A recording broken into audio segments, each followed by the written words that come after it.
여러분 안녕하세요. 네 번째 운명입니다. 4월 17일 방송을 시작하겠습니다. 다시 한번 간밤에 미 증시가 출렁거렸습니다. 미국이 중국에게 반도체 칩, 그중 엔비디아 칩을 수출을 통제하겠다. 첫 반도체 수출 제한. 관세 정책이 다시 한번 격화하는 거 아니야? 그래서 미국 내 관세를 치게 되면 물가가 올라가니까 결국 미국이 연준이 금리 인하가 뒤로 밀릴 거야. 더불어서 제롬 파월 연준 의장 또한 우리는 아무런 개입도 하지 않을 거야. 관세로 물가가 올라가게 돼서 연준의 목표가 힘들어질 것 같아. 지금은 우리는 실업률, 성장률, 고용, 물가 어느 것도 지금 대처하기가 쉽지가 않아. 그렇지만 지금 우리는 특별한 개입을 하지 않겠어. 이로 인해서 시장이 밀렸다. 연준이 할 수 있는 액션이 몇 개 있을까요? 그다지 많지 않습니다. 제롬 파월 연준의장이 관세로 인해서 물가가 오르고 성장에 도래되면서 실업률이 높아질 수 있다고 다시 한번 밝혔다. 이 상황이 되면 연준은 대응하기 어려워질 것이라고 말했습니다. 최대 고용과 물가 안정이 연준의 임무입니다. 이런 거 보게 되면 쓰레기통에 갖다 버려버립니다. 누구든지 할 수 있는 말이야. 그러나 이 두 가지를 맞추는 건 현재 불가능하죠. 스태그플레이션이라고 합니다. 물가는 올라가는데 성장률은 떨어져. 그래서 중앙은행들이 통화정책을 통해서 할 수 있는 게 많지가 않아. 근데 이걸 누가 만들었죠? 스태그플레이션을. 물가 급등은 러우 전쟁으로 만들었습니다. 성장률이 빠가러진 건 뭘로 만들었죠? 그리고 금리 급등으로 만들어져 있다는 거. 지금의 스태그플레이션 또한 그들의 작품이다. 그래서 연준 의장이 했던 말을 볼까요? 우리의 정책 수단은 두 가지 목표 가운데 한 번에 한 가지만 대응할 수 있습니다. 그래서 중앙은행은 뭘 해야 할지 어려운 상황에 놓이게 됩니다. 전 세계 대중들을 향해서 연설을 해주고 있죠. 이걸 가지고 또 전 세계 경제학자, 이코노미스트, 애널리스트, 또 자기가 똑똑하다는 인플루언서들이 해석을 할 겁니다. 저는 해석하지 않습니다. 갖다 버려요. 제 말이 지금 4월 17일이죠. 연준은 앞으로 점진적인 금리 인하를 단행하게 돼 있어요. 그리고 결국은 물량 소화하고 상승이 나올 겁니다. 연준 의장 또한 또 중간중간 튀어나와서 계속해서 시장에 헷갈리는 이슈를 던져주겠죠. 지금 방송 찰칵하고 스크린 샷으로 저장해놨다가 다음번에 어떻게 장이 움직일지 보고 모니터링 하시길 바랍니다.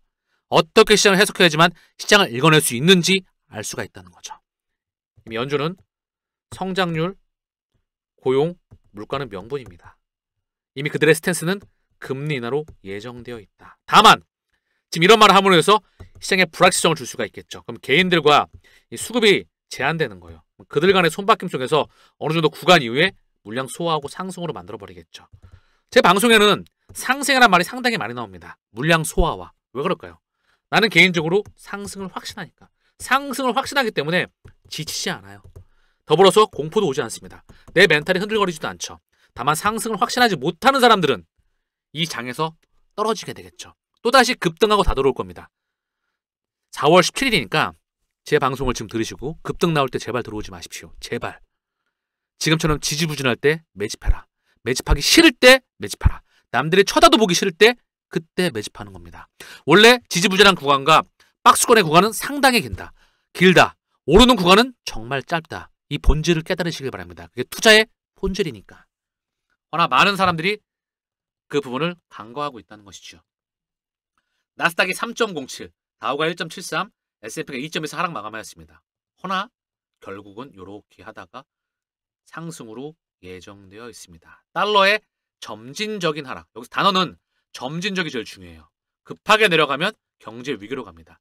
국채금리의 점진적인 하락을 만들어낼 것이다. 이 가운데 결국 주식과 코인과 신흥국 통화의 강세를 만들어낼 것이다. 지금 경제 위기가 오게 되면은요. 중요한 건 원화가 가파른 강세이죠. 그렇죠? 가파른 강세야. 마찬가지로 위안화도 가파른 강세예요. 근데 얼마 전에 기억나시죠? 대한민국의 원화 가치가 무려 금융위기 2008년도 금융위기 이후에 16년 만에 최대치 약세를 보였다. 고작 요만큼 뛴 거 가지고. 근데 지금은 다 조용해. 요만큼 강세인데.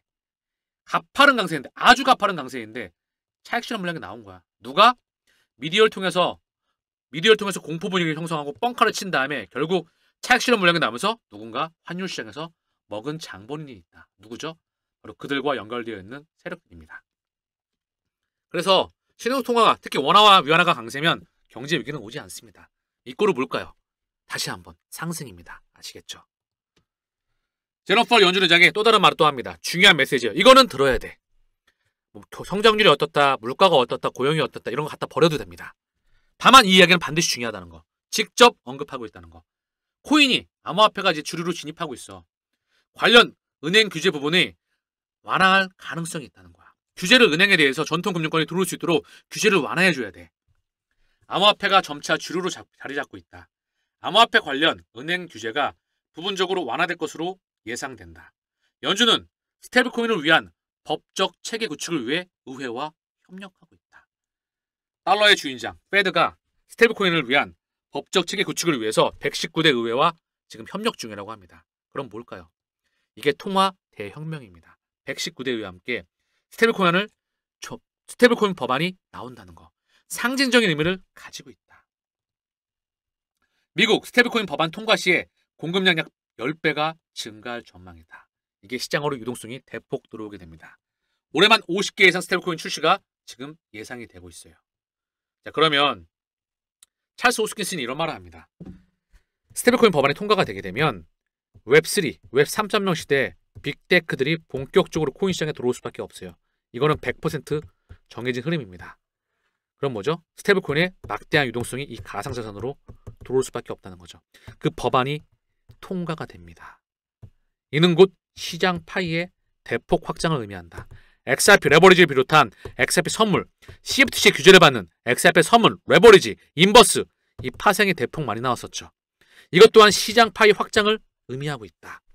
스테이블코인 상당히 중요합니다. 왜냐하면 리플의 파트너사예요.